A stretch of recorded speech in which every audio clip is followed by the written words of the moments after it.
The cane is harvested by these machineries by trimming it at the base. Longer lengths of cane fall into the bottom of a production line, which feeds them into the shipping bin that follows. Trucks unload their cargo onto a receiving desk at the factory. It feeds a belt production line, which transports the cane through two distinct washes. To extract the juice, the cane needs to be as clean as possible.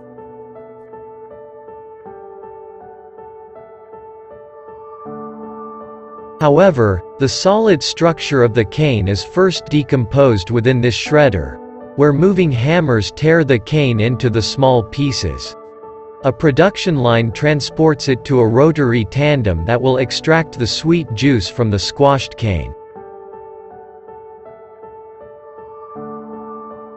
Cane is milled in a series of 5 or more mills in this rotary tandem. Cane fiber is compressed by large cylinders. The juice exits the rotary tandem and flows into a medium away from the sugar cane, which is the dry pulp that stayed after obtaining the juice.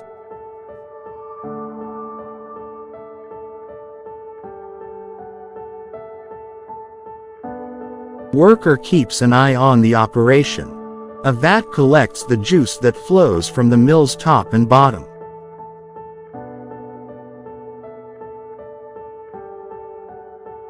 Now that the juice from the sugar cane has been extracted, it is time to process it. A sample is tested at the sugar mill's laboratory before it is turned into sugar crystals. They add a thickener to the juice that binds to impurities, then filter it to make it clear and clean. The mixture is then poured into a Polaroid, a machine that measures sugar concentration. Sulfur dioxide vapors rise through it. The juice from the mills now falls through this 10-meter-high tower. This is known as sulfur-tacin. The juice is then drained into a Polaroid, a machine that calculates the concentration of sugar and bleaches it. The water is then passed through a device that measures its pH level. Workers prepare a solution with powdered lime and water at a separate vat before adding the juice. An agitator stirs the cane juice and lime solution for about 6 hours to complete the alkalization process. It regulates the pH level of the juice and aids in its clarification. The juice's color changes from brown to yellow as a result of the lime. The juice is then pumped into these clarifier tanks.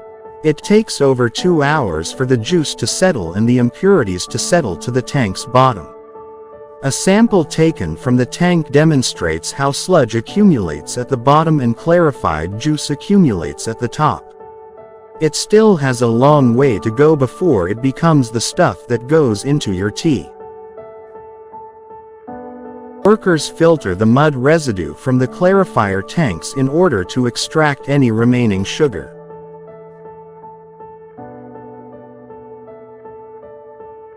There is no squandering here. The mud will be used to fertilize the cane fields, and the leftover bagasse will be burned as fuel. The clearly stated juice from the clarifier tanks is now being boiled in a series of evaporators.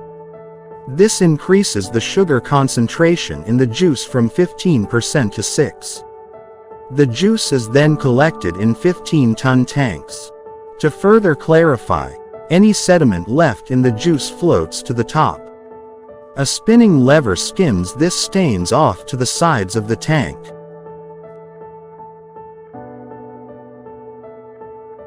These tanks generate syrup that is then processed further.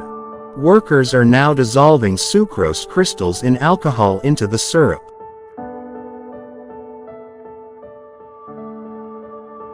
This milky solution glues to the sugar in the syrup and aids in its extraction.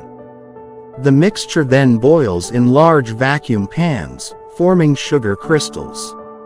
Workers monitor the crystallization of sugar as the water in the syrup evaporates.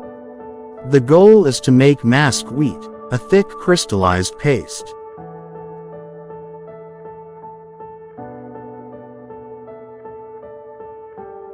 is then passed through a high-speed centrifuge to separate the sugar crystals from the uncrystallized syrup within. The sugar revolves at a rate of 1200 revolutions per minute. This action draws the molasses to the machine's outer shell while keeping the crystals in the inner basket.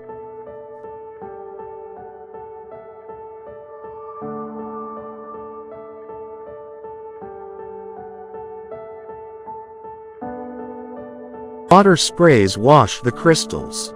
The water is then removed, leaving only the crystals. This centrifuge extracts moisture from the sugar in the same way that a washing machine on the spin cycle dries clothes.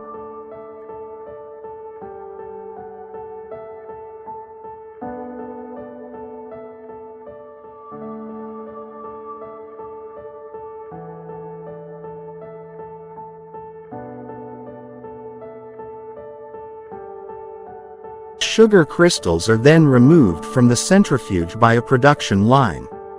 This mill produces raw sugar, which contains more molasses and is unbleached, as well as plantation white sugar, which contains less molasses and is bleached to a brilliant white.